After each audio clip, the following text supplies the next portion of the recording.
Hey guys, welcome to episode 25 of Techno Fish News. Remember to hit the thumbs up, sub to the channel if you haven't already. I'm trying to push for the 500. I'm up to about 307 at the time of recording, I believe.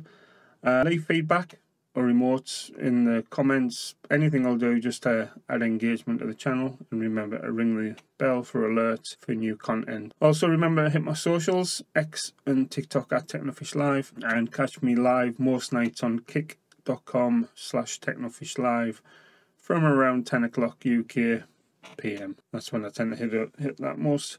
If you want to have a discussion about anything in the video or anything you've seen on any of my other videos, any of my ghost stuff, anything like that, please feel free to drop by. I'm open to have a discussion about it or leave comments, and we'll certainly go from there. Very much appreciated. Thank you. Speaking of Kick, they announced Phase 3 of the first class is coming early November. Didn't really give any dates as such, just says early November.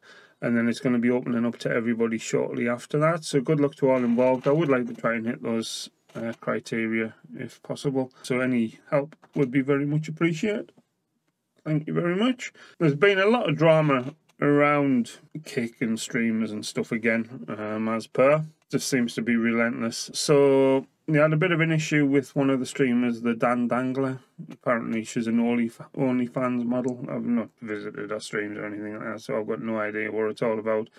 But basically she's claiming Kick's the most sexist platform she's ever been involved with. Saying it's pretty much one rule for the males, one rule for the females, stating that male streamers can twerk, lap dance, whatever, daft moves, things like that, as and when they wish. But if females do it, they get punished. And she also claims that other streamers have been broadcasting adult material on the platform and she got pulled for it. Not entirely sure what you expect, love. Yeah, it's all a bit of a much to do about nothing, I think, as far as that's concerned. One of the other controversial characters, if you want to call him that, is Aiden Ross. He got kicked out of TwitchCon. Or he turned up with all of his people wearing t-shirts and hats and whatever else, and wondered why he got kicked out of TwitchCon. Not sure, mate. Not entirely sure what you're thinking there. They announced the signing of the rapper Tiger. Not familiar with him. Assuming it's quite a big deal though. Not really into me rap music or anything like that, so I probably won't be paying him much attention either.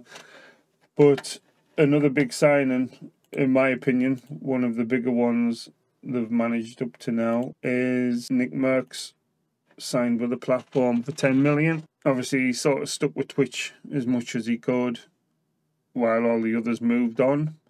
I don't know if this is going to be like the opening of the gates for the likes of Tim, Doc, Cloaksy, all his mates to sort of come across to Kick as well. Obviously there's been a lot of speculation about Doc. Doc actually got verified recently on YouTube, but whether that means he's got a deal or not, I'm not entirely sure. But we'll see how things pan out with that. Be interesting to see if they all did come across. I mean, it's not that big a deal really, because it's most of the deals these guys get are non-exclusive anyhow. So now he's off Twitch. There's no reason why they can't all play together now anyhow. There was a bit of a issue with Doc appearing on Twitch as a platform in general, so Nick couldn't really play games with him or anything like that.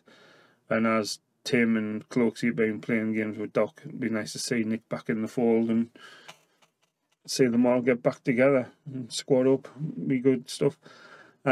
Twitch, following the hoo-ha around Ninja, I believe, obviously he was kicking off a while back saying that because of Twitch's rules he couldn't multi-stream to the platform, so he pretty much streamed everywhere. But I think it's probably in light of that, but Twitch opened up the multi-streaming to everybody, which is a good thing, but the way they worded some of the T's and C's sounded a bit sus. There was one in particular saying that you can't use third-party services that combine activity from other platforms. So in other words, you can't display chat from other platforms on the Kick stream. But if you want to involve everybody in the stream, I mean, I personally use that Ninja chat thing where it pulled the chat from each individual platform into one feed, so everybody got involved with the conversations no matter what platform they were on. But apparently they don't want you doing that for whatever reason. Speaking of Twitch, they also denied their CEO partnership on the platform, which I found quite amusing. Daniel Clancy applied for partnership and he got denied. He didn't tell anyone he was applying, whether it's because he didn't hit the criteria or what, I don't know, but it'll be interesting to see if anything comes back from that. But it's good to see them actually holding up on at least one of the rules, if that's the case. Speaking of rules, Censor, the streamer, and I think he's a pro COD player as well, to be fair, but he also got banned from Twitch following a couple of incidents where he's used slurs while he's been in COD chat. It's a bit of a strange one, this, because he's claiming it's out of his character, it's blah-de-blah-de-blah. He's not like that, he doesn't use these words, they're not in his vocabulary, I believe, was one of the statements he made, because he actually got caught last week dropping the F slur while calling out cheaters on Call of Duty. He got embroiled in a bit of a back and forth with one of them, and he dropped the F slur, stating it wasn't in his character. He apologised, and then a couple of days later he's just done it again, dropping the N-bomb. Bit of a pudding, if you ask me. There are still people trying to defend him, saying he's not like this, but two in quick succession, there's something not right there. Whether you're getting provoked or not by... I mean, he did claim this one was due to sort of repeating back what was used against him, but even so, you just don't do it. And he realised straight away, as soon as he done it, he sort of tried crawling. But whether it's just one of them things in the heat of the moment, I don't know. But because of all that, he's dropped a new statement saying that after playing PC rank for 2 years, he was #1 for 2 seasons, he's caught thousands of cheaters. He's officially going to start playing on console full time until the anti-cheat actually works. It goes on with a few other things in there, just saying sort of affecting people's mental health because of the environment and things like that. COD's always been like that, but it's no excuse. So apparently he's stopping playing on PC until the anti-cheat stuff's fixed, and he's going to concentrate on consoles. So yeah, that's that. Speaking of Doc as well, he held a snapshot event for his Dead Drop game, Snapshot 7 I believe it was. He had an event in Las Vegas where a bunch of streamers and some of his dev team and stuff all got together and started playing the game.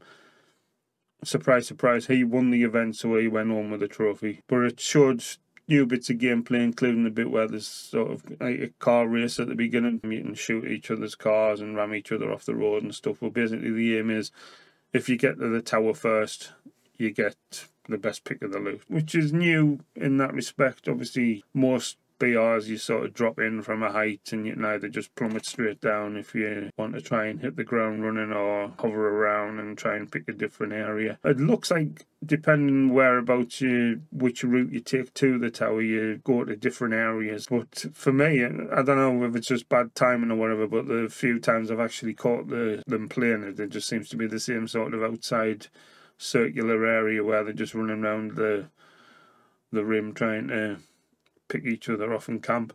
But I'm still interested in the game. It'll be interesting to see when it comes out, if it's going to be free to play or not. And obviously there's going to be NFTs involved, which is something else I'm not that keen on. But yeah, we'll keep an eye on that and see how it goes. Other gaming news. So yeah, The Rise of Kong came out. It's getting absolutely slated as possibly the worst game of the year. Apparently it's putting Gollum and Redfall to shame. The devs have been out saying it's not their fault, that we're given very limited time and very little budget to work on the game, but the actual mechanics and the gameplay of it all just looks absolutely terrible. Getting absolutely review bombed, and possibly rightly so, looking at the state of it. And another game that's sort of coming to attention is Squadron 42. They've announced, well, they actually put out a new half hour of gameplay footage.